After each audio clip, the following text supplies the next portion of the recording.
मध्य प्रदेश तक है। मध्य प्रदेश के करोड़ों लोगों की भरोसेमंद आवाज। मध्य प्रदेश तक न्यूज, खबर तो दिखेगी, अंजाम चाहे जो हो। नमस्कार, आदाब, सलाम। मैं हूं इस्लाम और आप देख रहे हैं मध्य प्रदेश तक। बीजेपी ने एमपी की 24 लोकसभा सीटों पर कैंडिडेट्स का ऐलान कर दिया है। सतना से बीजेपी ने 4 बार के सांसद गणेश सिंह पर एक बार फिर से भरोसा जताया है। मध्य प्रदेश में बीजेपी 24 सीटों पर लोकसभा के कैंडिडेट को टिकट दे दिया है। बिंद के सतना से बीजेपी ने 4 बार के सांसद गणेश सिंह को फिर से चुनावी मैदान में उतारा है। इससे पहले साल 1993 में गणेश सिंह जनता दल की टिकट पर विधानसभा चुनाव लड़ चुके थे, जिसमें उन्हें हार का सामना करना पड़ा था। वहीं 2023 विधानसभा चुनाव में उन्हें एक बार फिर से हार का सामना करना पड़ा है। तो आइए जानते हैं कौन है गणेश सिंह। गणेश सिंह का जन्म 2 जुलाई 1962 को सतना जिले के ग्राम खमरिया में हुआ था। इन्होंने अपनी एमए की डिग्री अवधेश प्रताप सिंह विश्वविद्यालय रीवा से की और एलएलबी की डिग्री लॉ कॉलेज सतना से प्राप्त की। उनके 2 बेटे हैं।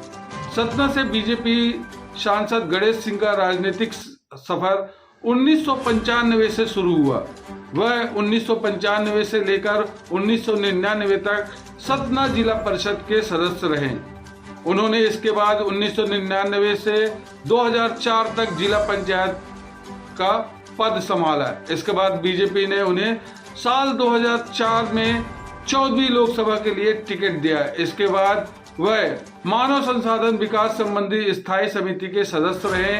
2009 में फिर उन्हें टिकट दिया गया।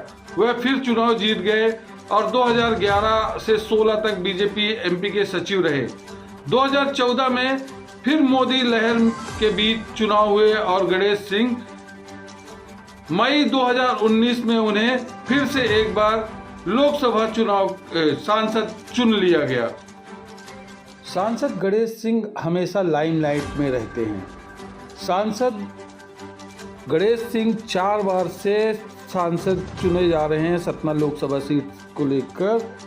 वहीं 2023 के विधानसभा चुनाव में केंद्रीय नेतृत्व के आदेश पर विधानसभा चुनाव लड़ा था और उन्हें हार का सामना करना पड़ा था। लेकिन उसके बावजूद उनकी राजनीतिक परख और समझ को ध्यान में रखते हुए केंद्रीय नेतृत्व में एक बार फिर गणेश सिंह को 5वीं बार लोकसभा प्रत्याशी बनाया है। ऐसे ही गणेश सिंह हमेशा अपनी आवाज़ को बुलंद करते रहते हैं। सांसद गणेश सिंह पटेल शुरू से ही मंडल आयोग की सिफारिशों के प्रबल समर्थक रहे हैं। वो मूल रूप से समाजवादी विचारधारा के समर्थक रहे और मंडल कमीशन के समर्थन में हुए आंदोलन में भी उन्होंने हिस्सा लिया था। ओबीसी आरक्षण और क्रीमी लेयर एक बार फिर से चर्चा में था। दरअसल केंद्र सरकार द्वारा गठित बीपी शर्मा कमेटी ने ओबीसी आरक्षण में क्रीमी लेयर के नियमों में बदलाव की सिफारिश की थी। उसमें प्रमुख सिफारिश ये है कि आय की गणना में वेतन और कृषि समेत हर आमदनी को शामिल किया जाए। ऐसे होने की स्थिति में नौकरी पेशा लोगों और किसानों का एक बड़ा हिस्सा ओबीसी आरक्षण से बाहर हो जाएगा। कई ओबीसी नेता इसके विरोध में मुखर हुए थे, जिनमें प्रमुख नाम मध्य प्रदेश के सतना के भाजपा सांसद गणेश सिंह का आया था। पटेल ओबीसी कल्याण की संसदीय समिति के अध्यक्ष भी रहे हैं। सतना सांसद गणेश सिंह ने अपनी ताकत दिखाई। सतना से जब 4थी बार सांसद चुने गए थे, तब सभी दलों के 112 ओबीसी सांसदों को पत्र लिखकर सभी से अनुरोध किया था कि वो प्रधानमंत्री और गृह मंत्री को पत्र लिखकर या ट्वीट करके क्रीमी लेयर से नौकरी पेशा और किसानों को लगभग बाहर करने की कोशिश का कड़ा विरोध करें। इसके बाद से ही गणेश सिंह ओबीसी के नए चैंपियन के रूप में राष्ट्रीय स्तर पर उभरे थे। हालांकि वो पहले भी जातिगत जनगणना या क्रीमी लेयर की आय सीमा बढ़ाने जैसे ओबीसी के हितों से जुड़े सारे मुद्दों पर मुखर रहे, लेकिन इस बार उन्होंने अपने ही दल की सरकार की कोशिश के खिलाफ कड़ा रवैया अपनाया था।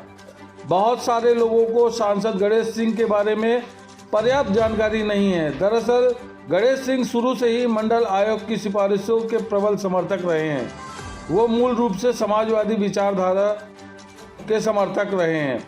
2 जनवरी 1962 को जन्मे गणेश सिंह का राजनीति में उदय उस दौर में हुआ जब केंद्र में बीपी सिंह की नेतृत्व में जनता दल की सरकार बनी थी और उसने ओबीसी को आरक्षण 27% देने का फैसला किया था। जनता दल के जरिए ही सांसद गणेश सिंह ने राजनीति में कदम आगे बढ़ाए थे।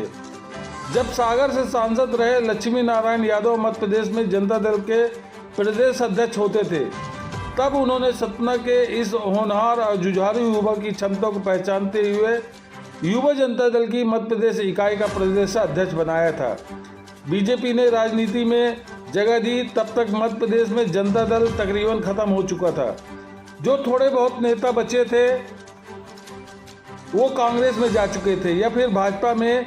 उस समय मध्य प्रदेश में कांग्रेस की दिग्विजय सरकार को शिकस्त देकर मुख्यमंत्री बने ओबीसी नेता उमा भारती को युवा नेता गणेश सिंह की काफ़ी संभावनाएं नजर आई थी।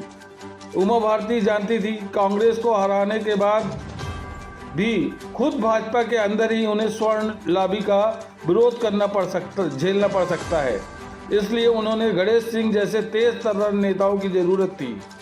1999 में उमा भारती ने जनता पार्टी, लोक दल, जनता दल, बसपा, सपा जैसे तमाम दलों में रहे पूर्व विधायक और पूर्व मंत्री अखंड प्रताप सिंह यादव को उमा भारती ने खजुराहो लोकसभा सीट पर चुनाव लड़ाने का दाव चला ही था, जो सफल नहीं हो सका। लेकिन 2004 में सतना से उन्होंने जनता दल के गणेश सिंह को भाजपा में लाकर लोकसभा चुनाव लड़ाने की उनकी रणनीति सफल रही और इसके साथ ही गणेश सिंह का सियासी कद लगातार बढ़ता गया। गणेश सिंह ने ये चुनाव जीत लिया था। इसके बाद गणेश सिंह ने 2009, 2014 और 2019 के लोकसभा चुनाव में भी सतना लोकसभा सीट से चुनाव जीते थे।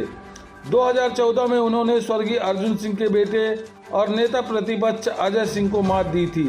इस तरह से अर्जुन सिंह के परिवार की बिंद इलाके में मजबूत पकड़ को खत्म करने में गणेश सिंह की अहम भूमिका रही। राजनीति में लगातार बढ़ रहा कद अपने अब तक के लोकसभा सांसद के कार्यकाल में सांसद गणेश सिंह ने ओबीसी के मुद्दों को हमेशा प्रमुखता दी है।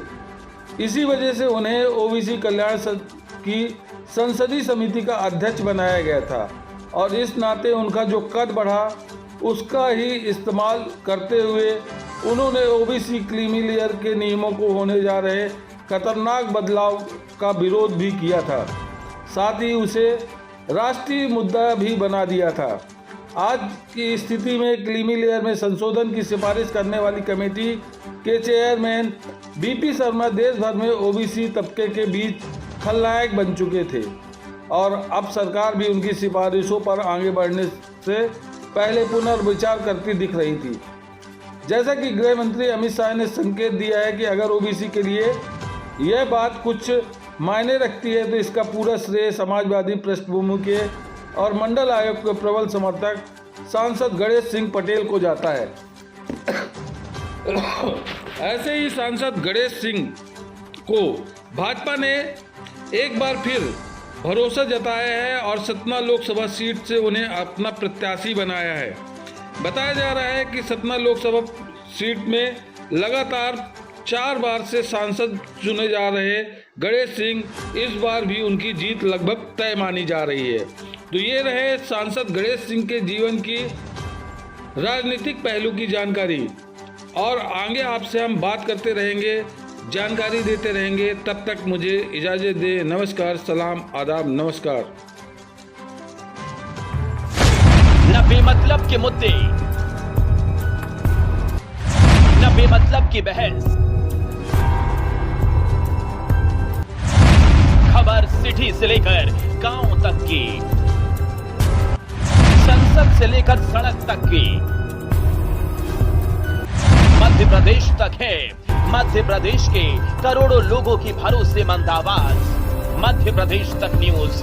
खबर तो दिखेगी, अंजाम चाहे जो हो।